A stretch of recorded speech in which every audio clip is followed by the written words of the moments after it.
is finna end. Thank y'all for riding with me. Well, you know you fell a lot in with your boy Stories with V. At this time, family, y'all know what I need y'all to do for us, man. Like, share, comment, and I repeat, smash that subscribe button, y'all. We're on that road to 100K. If you new to the platform, welcome to the V-Mob family, man. Kick back, relax. I got the rest of the show from here. Hey, V-Mob, happy Valentine's Day. Let's get it, let's get it, let's get it. Let's go.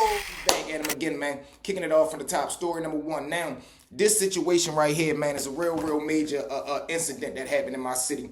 One of the well-known local rappers, man, gets jacked for his jewelry. Now, why?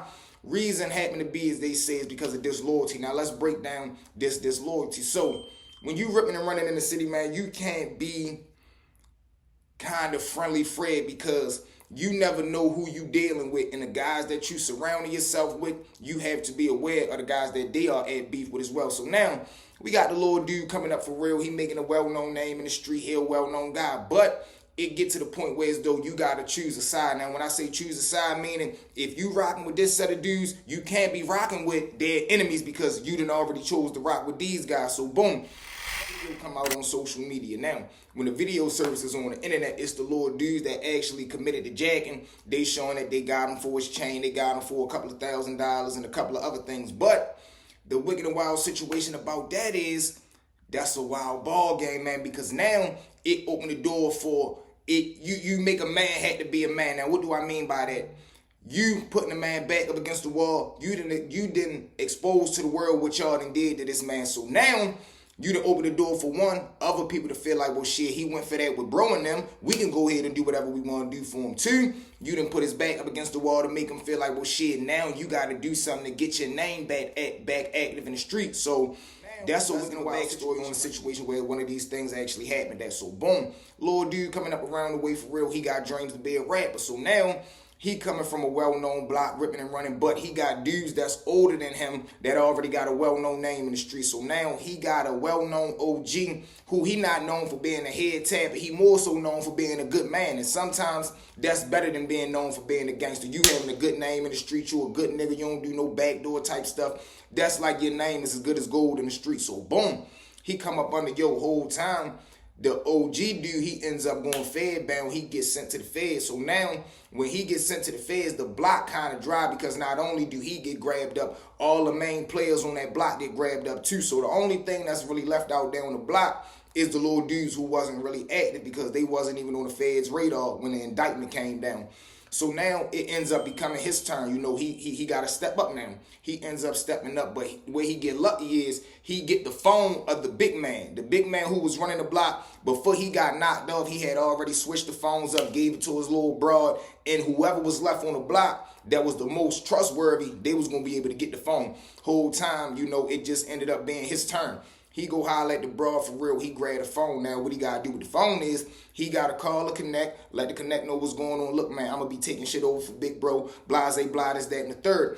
He reaches out to the plug. Him and the plug get shit going. So now you got to give credit when credit due. He ends up getting his mojo together, though. He ends up building the block back up the way it need to be. So now, once he get that motherfucker back up and pumping, he building the traffic. But at the same time, he got dreams of being a rapper, too.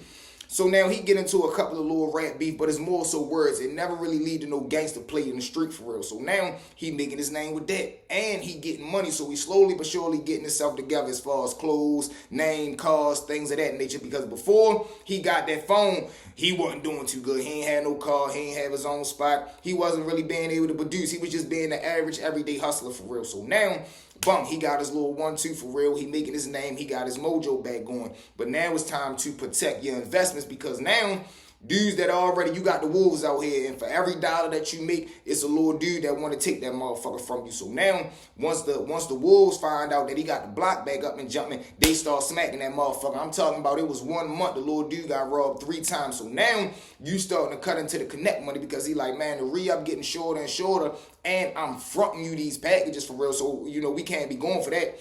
So now the whole time he get to the point to where as though he ends up hiring some muscle. But the little dudes that he hired for muscle, they get to the point to where as though they like, man, you got us out here on the block all day to protect this shit, but you paying us peanuts. So they start bucking about the pay. Now, mind you, why the pay not good, because He not really a boss type of guy, and he fucking up the money, and you done already got robbed 3 times, so you not even copping as much work as you was before to be able to pay the dudes like you need to pay them. So, it was just a lot going on at the time. The little dudes that he ended up hiring for muscle, they ends up robbing them. Now, when they rob them, they take all the work because they the ones that are protecting the trap house where the money and the work is located at. So when they rob them, they clear the whole house out. But what they do is they go back over to the other side of town to their block. So now everything that they took from Lil Yo, the little rapper dude that was, doing the block shit, they ends up taking that for real. They go back to their side of town.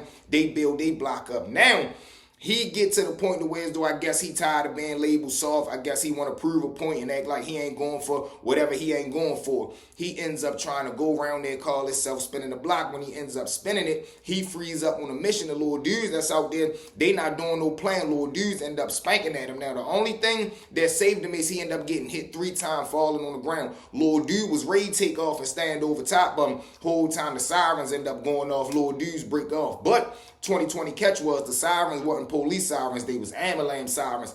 And when the ambulance drove past, they ends up seeing them lay right there because they heard the shots going off too. They hurry up, rush right there, come to the spot. They ends up saving them. So he really lucky that for 2 reasons. The sirens ran off the assailants, and the sirens was an ambulance that ended up coming right there and saving his life. So boom. He goes to the hospital. He go down shock trauma. He ends up healing up. He come back uptown. But now, when he come uptown, he still want to play the gangster role. He ends up recruiting, quote-unquote, his right-hand man. So when he bring his right-hand man, and his right-hand man, he be on thug time for real. He a well-known head tapper. Or at least he will head tap something for real. So boom. He bring him in. He get the block back up, pumping and jumping. The little wolves come. When the wolves come, whole time his right-hand man, he protect the block. He standing on that motherfucker. He letting that iron go. So now, dudes is kind of more cautious. Like, damn, he got Lil Yo around there. It ain't as easy as it used to be. But he done also made his man a target because of all the wolves know, shit, you knock him off for real, it ain't nothing you gonna be able to do. Whole time one night, the right-hand man, he slide across town, go grab him something to eat, go holler at the little broad. They ends up sliding down on him, cracking him 4 times, leaving him in the car. Now, when they leave him in the car, this is the wicked and wild situation of that, where they end up cracking him at, leaving him in the car. Not even 5 minutes later, the little broad that he supposed to be meeting up with, she keep calling his phone, he not answering, but she already know where they was supposed to be meeting up at. She calls an Uber from her house to the location where they supposed to be meeting up at. When she arrived to the scene, she jumped out the Uber. She said, that's my boyfriend's car right there. The Uber parked next to the car. She jumped out, look in the window, see her boyfriend laid out right there at the driver's seat. She goes off screaming. She faint right down the spot. Boom, she fall out. Uber jump out the car. He run around. He confused, like, what the hell? Why did she just fall out? He look at her. He looks inside the car. He see what's going on. He damn near almost faint, but he got to keep himself together. He hurry up, go in a panic, run back to the car, grab his phone, call 911. Police arrive, ambulance arrive. They try to save him, but it ain't really much they could do. He ends up clean right down the scene. Her heart broke, but wicked and wild situations, man. Wicked and wild situations, and the shit was on some. He ain't even really do nothing wrong. He just was trying to be a good friend to the little dude that was supposed to be running the block. Now, the whole time when word get back to him that his right-hand man done just got cracked, he gets so scared, he ends up skipping town. He don't even want to play the game no more. So, till this day, he got a, vicious name. Now, mind you, this dude that we talking about, this a whole nother separate dude from the little dude that ended up getting his chain took for real. That guy, he's still doing his 1-2 for real. But that was just part of the game. But y'all know what it is, man. With that being said, family, wicked and wild situations. Thank y'all for riding with me. Well, you forever locked in with your boy Stories with V. At this time, family, y'all know what I need y'all to do for us, man. Like, share, comment, and I repeat, smash that subscribe button, y'all. We're on that road to 100K AV mob. Let's get them, let's get them, let's get them, let's go.